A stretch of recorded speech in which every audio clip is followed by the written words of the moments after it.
Almost everyone has dreamed of being famous. The idea of exorbitant wealth paired together with love and admiration from millions of strangers is a lifestyle many find to be appealing. But no one would go further to achieve this dream than Lillie Jean Truman. With an online following of over 1 million on her Instagram, one might think she would be somewhat of a well-known figure. However, the only thing she's truly known for are the strange circumstances of her supposed fame. Revelations of her inconsistent growth and engagement has led to allegations of buying followers, fabricating fan accounts, and even faking event appearances and brand sponsorships. With her questionable status as an influencer, many began to take note, and as online discussion of Lillie Jean began to increase, she would be set on a war path to remove any criticism of her online, with the help of her mother Laura. This culminated in the doxing, harassment, and stalking of a handful of creators and internet spectators. But who is Lillie Jean, and how did we get here? Lillie Jean's earliest known online activity dates back to around 2011, when she was only 10 years old. As a preteen, she would create a handful of blogs discussing topics of interest like makeup, nails, gymnastics, and American Girl dolls, the latter of which she would use to create stop-motion animations demonstrating her early interest in acting and film, and more specifically, her desire to be famous. Meanwhile, her mother Laura had worked in the entertainment industry for over 25 years, supplying props for movies like Men in Black 3 and Public Enemies starring Johnny Depp. Many speculate this had some effect on young Lillie, who aspired to work in the same field, but not behind the camera like her mom. She wanted to be a star. Lillie Jean would get her first taste of notoriety at the age of 16 years old in December of 2017. However, it wasn't the kind of attention she craved. In a now-deleted post, a Reddit user by the name of Adventurous Jenny would share Lillie's digital art to the Delusional Artist subreddit. This was also paired with a biography on the young talent. Lillie Jean is a rising actress, an upcoming model, motivational speaker, and a well-known beauty and fashion blogger. Her backstory for one so young is fascinating and inspirational. At the tender age of 3 years old, Lillie Jean was already using a laptop and researching items on the internet. By the time she turned 7, she revealed to the world, as well as her parents, how much she had learned in just a short time, all on her own. Attached to this post would be a few pieces of art created by Lillie, which commenters would mock and poke fun at. It's unknown exactly what was shared, but if it was anything like her more recent art, it's not hard to imagine why users found it so funny. This thread would eventually garner the attention of Lillie Jean's mother, who would lash out at multiple users in the thread. "Hello, I am the parent of said young woman who you are bullying online.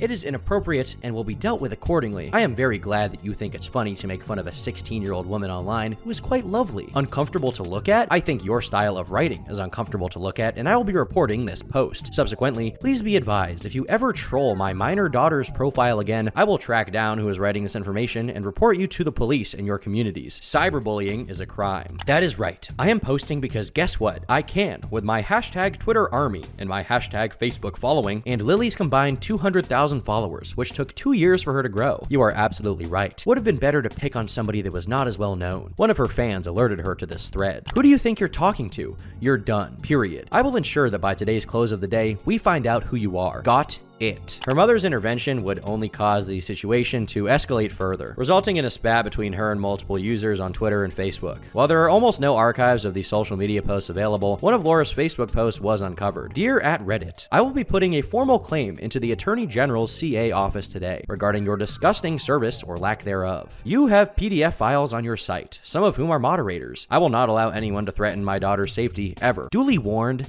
game on. With you by our sides, Lillie Jean and I feel well protected. I am indeed ready, my friend, to move this forward. I really was pissed that these PDF files think they did nothing wrong, and that it is okay to talk sexual devious thoughts about a young woman, as well as Reddit doing nothing about it. Once the Attorney General is involved today in San Fran, they will not be laughing. The Attorney General's office will track down the users." It's likely that Laura is referring to a moderator who supposedly made some reference to sodomizing Lillie Jean, but this comment is nowhere to be found in the thread. It also seems that whatever this moderator said was widely disavowed by those active in the subreddit and was not the central focus of discussion, which instead was Lillie's bad art. Numerous users on this Reddit post would also corroborate events of Lillie Jean's mother ranting on Twitter and Facebook about the situation and supposedly trying to get the attention of news publications to pick up on the story. Users now had more than enough intrigue to fuel their investigations into Lillie's entire body of work, and what they found left them with more questions than answers. Despite gaining notoriety initially for her lackluster art, Lillie Jean was also attempting to make a name for herself as a beauty guru, in the same vein as someone like James Charles or Nikki Tutorials. She She would frequently post pictures of her doing her own makeup, showing off the skills she had been building. But commenters noticed her efforts would take a noticeable decline as the years progressed, something that many found bizarre. At the time of the delusional artist thread, Lillie had a following of over 100,000 on her Instagram. A handful of commenters would doubt the legitimacy of these followers, heavily implying that she likely purchased them, something that's relatively easy to do, with websites such as Fiverr offering services to boost your follower count with inauthentic users. People will typically do this to give the illusion that they are more famous or important than they really are. This also might explain why she had since managed to reach over 1 million followers since the initial thread. While it is entirely possible that Lillie Jean managed to reach this number organically, the nature of her social media presence led many to believe that this was not the case. Despite her having over 1 million followers on Instagram, her other social media accounts such as Twitter or her YouTube channel had a significantly lower follower count. Her growth also seemed to rapidly fluctuate, gaining 140,000 followers in August of 2018, only to gain 6,000 the following month, then gaining another 140,000 in October. Her average likes per post also seemed to take a drop in early 2019, which led many to believe she had also been purchasing likes for some time before stopping. Even more bizarre, nobody in the online makeup community had ever heard of her. She had no real connections to anyone outside of her own account. This is further backed up by her engagement being significantly low, with only about 1% of her total followers interacting with her page, despite supposedly gaining over 100,000 followers in the previous few months. But allegations of buying followers and likes was not enough. It looks like Lillie needed to make sure her page appeared very active, which explains the presence of multiple fan pages and friends who would frequently interact with her Instagram account. Notably, all of these friends were individuals belonging to marginalized groups like a Muslim, a trans person, a gay man, and a black woman. This isn't to say members of these groups don't make social media accounts, obviously, but it seemed to be the case that every single follower of hers was some exaggerated stereotype of one of these groups. The account of one of her supposed black female fans is particularly interesting, as a picture she tries to pass off as herself is from the well-known internet meme, "I'm a strong, independent black woman who don't need no man." In one post, Shaniqua says, "I was so gosh mad because beauty is inside and not outside, and here I am showing myself to use people, and what happened?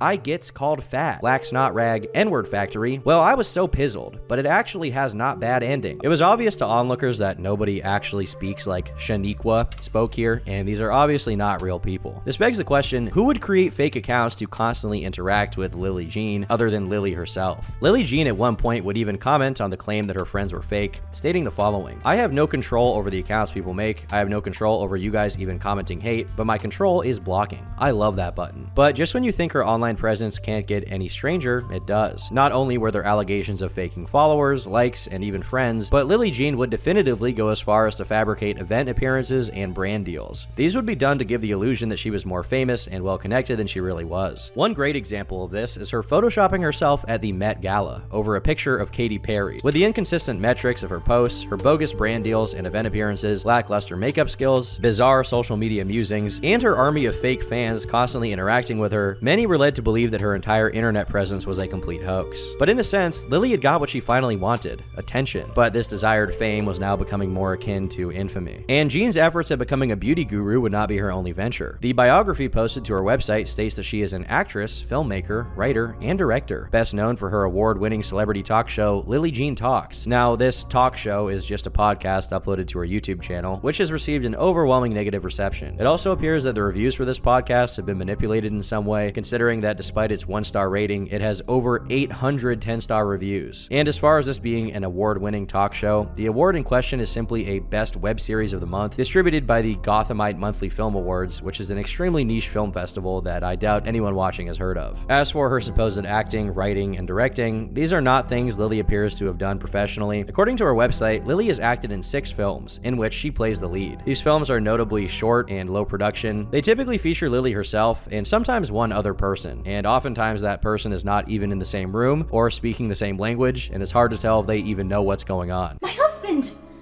Ya está hecho. ¿No has oído un ruido? I heard the crickets cry and the owls screech. Did not you speak? ¿Cuándo? All of this information had been floating around on forums for months, with users begging that a large content creator would take notice of Lillie and her mother's strange history. Their prayers were ultimately answered when on February 13th of 2020, a commentary channel called Primink would upload a video titled "The Instagram Model Who Fabricated Her Entire Life." Primink's video would not be insignificant by any means, as it currently sits at over 10 million views. It was also extremely impactful in the sense that a whole new group of people were being introduced to Lillie Jean for the first time. And as a result, other YouTubers would also pick up on the story, sharing their their thoughts about the situation, while also praising Primink for finally putting it together. But not everyone had the most positive reaction. And much like Laura Truman's initial meltdown on Facebook and Reddit, the existence of these videos were seen as a direct threat. Even before Primink's video had come out, Lillie had frequently referred to any online discussion of her as cyberbullying and harassment, appearing on a live stream in 2019 about the topic. But once Primink's video got millions of views, this went from a footnote of her online presence to the main focus, creating a documentary titled Project Bullyish, in which she claims to advocate for legislation to protect young people such as herself from being harassed by anonymous users. In the description of this documentary, she also describes what she experienced as gang stalking. Lillie Jean is likely unaware that gang stalking is actually a persecutory delusion that affects people with schizophrenia and general psychosis and is not actually a real thing. On second thought, considering the type of stuff she uploads to her YouTube channel, being schizophrenic might be a genuine possibility. Lillie also had an interesting way of describing the supposed nature of her cyberbullying campaign. I think platform accountability needs to happen because I don't want another young person to go through what I have had to go through. I don't want another young person to hurt themselves because they are being verbally murdered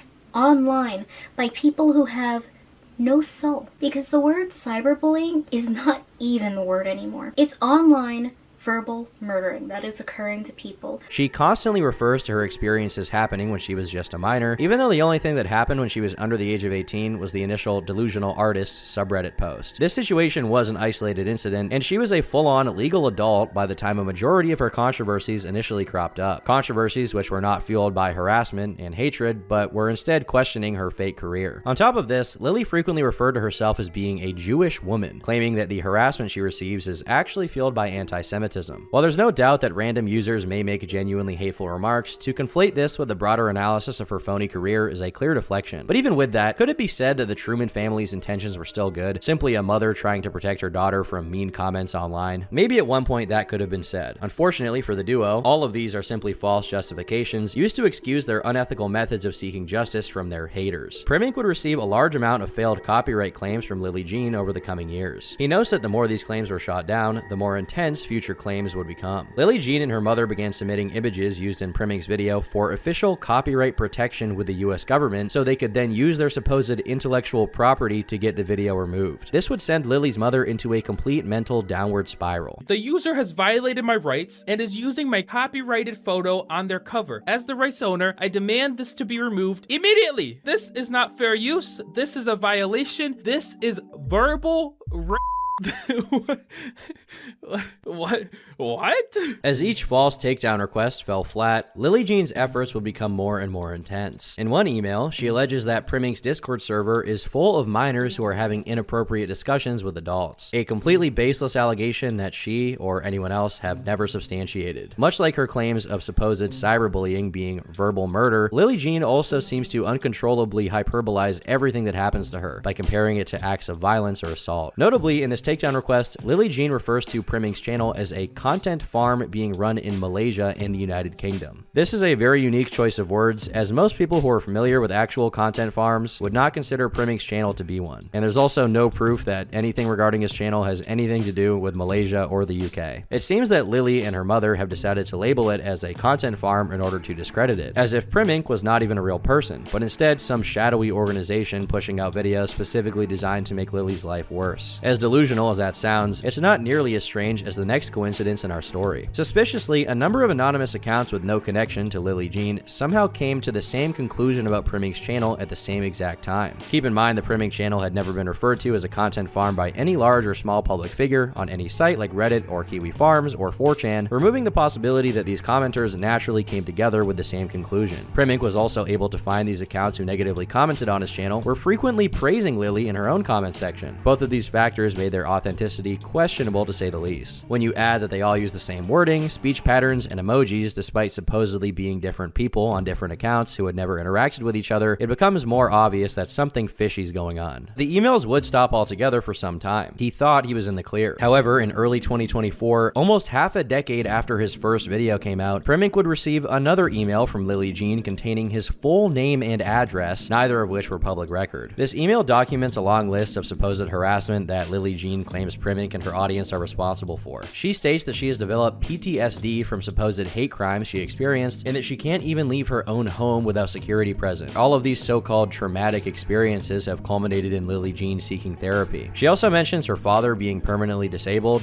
for some reason, as if that has anything to do with the existence of Primink's video. Worst of all, this email also includes private information of a handful of other YouTubers like SunnyV2 and JellySmack. In essence, Lillie was attempting to use the copyright system in the hopes of silencing any and all criticism about her. And while Primink was fortunate enough to keep his video up, the same cannot be said for other creators. Over the 4 years since Primink's initial upload, he was in and out of contact with YouTube support to attempt to resolve the situation. With very little luck getting help in the past, he decided to upload a second video in the hopes of sparking action from YouTube support to finally end the insanity. And while he didn't hear from the platform themselves, he was reached out to by a handful of individuals who had very similar experiences with Lillie Jean and her mother. Supposedly, some people who had simply shared Primink's video on Twitter would have their post instantly DMCA'd and removed from the site. He was also reached out to by moderators of the Do We Know Them podcast subreddit, and this kind of behavior would also happen on a few other subreddits, including r/H3H3 Productions and r/YouTube Drama, which Primink had no involvement with. As mundane as these takedowns seem, they would even go as far as sending a DMCA takedown request to Primink's Discord account after he shared a link to his own video on his own server. This would result in his account receiving a strike that will last until June of 2026. Most people didn't even know you could submit a copyright strike over a platform like Discord, and it truly goes to show how meticulous Lillie Jean and her mother are when it comes to censoring criticism. But censorship, as bad as it is, wasn't even the worst part. New information revealed that after the larger YouTube community began talking about the story after Primink's first expose from 2020, the Trumans had begun systematically intimidating critics with their personal information. Laura Truman doxed a YouTuber by the name of Curtis Price on her personal Facebook page, not only revealing his own private Facebook account, but also sharing his family's accounts as well with their place of work. Keep in mind, all that Curtis had done was make a video reiterating many of the same points that Primink had already made. He did not reveal any personal information about Lillie or even really make fun of her. He was extremely tame. Now you may be wondering how Laura even got this info. Well, when someone receives a copyright claim on YouTube, it becomes a legal dispute, which requires the creator in question to reveal their full legal name and address to the claimant. Laura likely used this info to locate private information and weaponize it in the hopes of scaring these creators into removing their videos. This is obviously an egregious misuse of YouTube's copyright system and a common method of censorship for those who have something to hide. While it's unknown if Primink was in fact doxed on Laura Truman's Facebook, an anonymous individual did add his full name and location to his Wikitubia page. While the information was removed rather quickly, this would unfortunately not be the final instance of doxing. During a live stream from commentator Nicholas Diorio, Lillie Jean would upload 3 separate videos to her channel before quickly deleting them. All 3 contained Primink's full name and address, effectively doxing him once again, but this time on the YouTube platform. Primink would inform Nick of this, which prompted him to send his live stream viewers to Twitter in the hopes of getting Team YouTube's attention. Thankfully, this effort would pay off, as YouTube would finally respond on the 23rd of May, stating they would be looking into it. Better late than never, I suppose. In an almost comedic twist of irony, shortly after this public doxing, Lillie Jean would file a privacy complaint against Primink. This only further demonstrates Lillie Jean's complete lunacy and lack of self-awareness, considering she, as well as her mother, had just violated Primink's privacy by leaking his full docs on their YouTube channel, something Primink himself had never done to anyone, let alone either of them. But the situation would go cold for a short amount of time, until the following month, on the 10th of June, Primink posted an update. 2 weeks ago, I got in contact with YouTube and their internal investigation team concerning the copyright claims made by Lillie Jean and Laura Truman. They spent this time reviewing every single claim that these two had made for signs of abuse. This has led to the reinstatement of numerous videos and the removal of strikes from affected channels. Moving forward, the investigation team remains on standby to review any new copyright claims from Lillie or Laura to prevent further abuse. If anyone encounters what they believe to be wrongful copyright claims in the future, feel free to contact me and I'll escalate it to the team for review. The repercussions taken against Lillie and Laura were not disclosed to me because they are a legal issue at this point, but I will say that YouTube v. Brady was referenced. I'm pleased with this outcome, but I hope in the future YouTube develops a process to identify and report this type of abuse without the need of a public campaign. I also hope that other platforms take note and implement measures to prevent this form of abuse as it still continues elsewhere. For those unfamiliar, YouTube v. Brady was a legal dispute between YouTube and a man named Chris Brady. Chris would extort YouTubers by sending them 2 false copyright strikes, putting their channel at risk of termination. He would then contact the channel owners directly, demanding as much as $300 to cancel both strikes and prevent the potential of a 3rd strike, which would result in channel deletion. He was promptly sued by YouTube for this abuse of their copyright system, leading leading to a settlement in which he was required to admit to his crimes and pay out a sum of $25,000. Lillie Jean's behavior draws many similarities to that of Chris Brady. While she may not have been financially extorting other creators directly, she was certainly abusing the copyright system to strong-arm them into removing their videos. If what Primink said was true about YouTube mentioning the case in their messages to him, it's possible that the reference of this case implies that some sort of legal action is being taken against Lillie Jean and her mother, but we have yet to get any direct confirmation about the internal workings of YouTube, at least at this time. You would think that this is where the story ends, with Lillie and her mother either realizing their actions were wrong or being wise enough to know that engaging in further harassment would only serve to destroy their reputations even further. Unfortunately, they weren't quite finished with their rampage. During the chaos, a journalist by the name of Stephen A. Sark would catch wind of the story. He would reach out to Lillie Jean, inquiring about a potential response to everything that had transpired. When asked for proof of her claims, Laura would refuse to respond, while continuing to make vague threats relating to slander and defamation. Lillie Jean is being targeted by a group of people determined to harm her. You will, with this article, place a further bullseye on her head. For the last 6 years of her life, she has had to live with daily death threats, threats of rape, threats of stabbing her to death, threats of mutilation, to name a few atrocities that have been levied at her. You don't simply go to numerous law enforcement agencies and government offices because someone calls you a name. This situation, we believe, is quite more detailed than you realize, and for us, extremely frightening to say the least. It is extremely important for us to be transparent with you here. Putting someone's life in danger is no laughing matter. She has dealt with cyber stalking of her personal life, played out on social media platforms and known neo-Nazi websites Kiwi Farms and lolcow.farm. Our personal information, including pictures outside our house, as well as a schematic of the inside of our home, as well as personal papers, are spread across these websites that Primink uses to create his videos. It's of course worth noting here that apart from this completely delusional diatribe she's gone on, Kiwi Farms and lolcow.farm are not neo-Nazi websites. They are drama gossip websites that allow people to basically say whatever they want. Steven would then get into contact with Primink, who pointed him in the direction of 3 other creators who have been targeted by the Trumans, which sent Steve down the rabbit hole, spending weeks on end gathering information and researching the timeline. One creator Steven spoke to was a French commentary channel named Cleor. Only 12 hours after posting her own video about Lillie Jean, she was already met with a copyright notice, which resulted in her video being removed. She would appeal this notice, which resulted in her full name and address being given to Lillie Jean. Cleor would later receive the following email. Cleor, since April, has created a hostile environment for myself and my family. My family and I filed a report with our local police due to her continuous harassment and threats on social media platforms. For example, last week on Instagram stories, she taunted my family and instigated fictional battles. She writes to come for her and creates fictional battles like Lillie Jean versus Cleor, which in a free Palestine era and Ukraine war era is perilous for a Russian Jewish woman. My family and I have taken recourse to block her and not respond to terrorist tactics. Cleor's tactics have caused distress and fear for my family's safety, especially considering the current political climate and the potential for misinformation to incite violence. To give context, New York was hit with several violent Free Palestine riots, some by where I live, right after her video. Her video was seen by many in the United States thanks to the content farm base coming from Primink. Steven would send YouTube a request for comment about this, only for the video to be strangely reinstated by YouTube just hours later. Lillie Jean, of course, would file a new copyright notice, but it was not approved. Steven also covers the situation involving Curtis Price, who made a video documenting the situation with Cleor. This video was likely what provoked the aforementioned doxing of himself and his family. Price has supposedly received 11 different copyright notices on his 9 videos covering Lillie Jean, none of which have been successfully removed. I believe she was trying to silence me in every way possible, Price said in an interview, but since her copyright takedown requests were constantly denied, she resorted to doxing my family, slandering me, as well as filing a police report against me. Curtis says that Lillie Jean and her mother's harassment have put his family in a constant state of anxiety and paranoia. Another YouTuber targeted by their harassment campaign was Tater Tatiana, who has made 11 videos about Lillie Jean. Much like other creators discussed prior, Tatiana was met with a large amount of emails spammed in her inbox. This became so overwhelming that she would delete them entirely. Luckily, she did have the foresight to print out hard copies of these emails just in case. These messages, much like the others, demonstrate Lillie Jean posturing herself as the victim, all while desperately attempting to have the videos criticizing her removed with bogus copyright takedown requests. Tatiana also claims that Lillie Jean at one point posted her full name on her YouTube community tab. Everyone knows at this point that she truly is the bully here, Tatiana said. The fact that she's still continuing to paint herself to be the victim when she's harassed so many people, large or small creators, it doesn't matter. All of this stress stemming from her doxing and threats led Tatiana to take a hiatus from creating content for years. She has since returned and states she has no intentions of making another video about Lillie Jean, and you can probably imagine why. Steven also discusses a story regarding beauty beauty guru Lauren Elise. She claims in an interview with BuzzFeed that Lillie Jean and her mother created fake accounts to mass report her Twitter and have her suspended. This was in response to a couple tweets she had made drawing attention to the situation. With no prior infractions, it was bizarre that shortly after Laura had made direct threats at Lauren that her Twitter account would be suspended for violating its rules against platform manipulation and spam. Another woman by the name of Harper Stanley also claims to have been suspended shortly after drawing negative attention towards Lillie Jean. The Trumans have a pattern of behavior in which they target, harass, and dox online detractors with any amount of notoriety. Anyone who gets in their way is in for a long and drawn-out dispute filled with threats of litigation and unrelenting harassment. Stephen Asark, of course, was no exception to this, as Passionfruit would receive a total of 7 different emails from Laura Truman regarding his inquiry. The publisher for Passionfruit, James Dell, would also be heavily involved in the back and forth, as a majority of the emails were directed at him rather than Stephen. At one point, Laura would use James's full legal name, which has never been public information. She would even reference Stephen's father, who was a former judge and had passed away years ago. Laura supposedly implied in one of these emails that his connection with the law meant he may have access to personal records, implicating Stephen's deceased father in some sort of conspiracy. It goes without saying, but this is beyond sociopathic and cruel to say, not to mention completely delusional. As soon as this article was published, a DMCA takedown would be sent to Google regarding the Passionfruit website. It appears that the Trumans attempted to claim the thumbnail image of Lillie used in the original article was not fair use. However, this claim was unsuccessful. While the metaphorical leash has been tightened on Lillie Jean by YouTube, there are still many other platforms in which she can continue to harass people with copyright claims, something she seems to have no problem with continuing. Some of you may be asking, what the hell is wrong with Lillie Jean? Well, many believe that the true villain of the story is actually her mother, Laura. Online spectators have theorized that Lillie Jean may have a genetic disorder called Williams syndrome, which poses both physical and cognitive challenges. Some of these cognitive disabilities include difficulties learning, socializing, and issues differentiating between reality and fantasy. While this has never been directly confirmed by Lillie herself, many have pointed out her physical characteristics, which seem to align with those of Williams syndrome. If Lillie does in fact have Williams syndrome, it's likely that she doesn't have a full grasp on the reality of her online presence, nor does she realize the actions she takes to combat critics are unsavory. As for her supposed acting, singing, and influencer status, these are all titles she's given herself and are clearly just pipe dreams fueled by extreme delusions of grandeur. If all of this is true, it lays responsibility in the hands of Laura Truman, who many theorize is a narcissistic parent and makes a majority of the decisions around Lillie's career. All of that, however, is purely speculation, and it's just a theory as to why this mother-daughter duo behave the way they do. Whatever the case for their motivations may be, one thing is clear. It's likely that Lillie Jean and Laura Truman will never learn their lesson, with the only end in sight being through some form of legal repercussions. Until that point, this unconventional family will continue to harass and dox anyone who stands in their way. I've been Turkey Tom, thanks for watching, and until next time, leave me alone.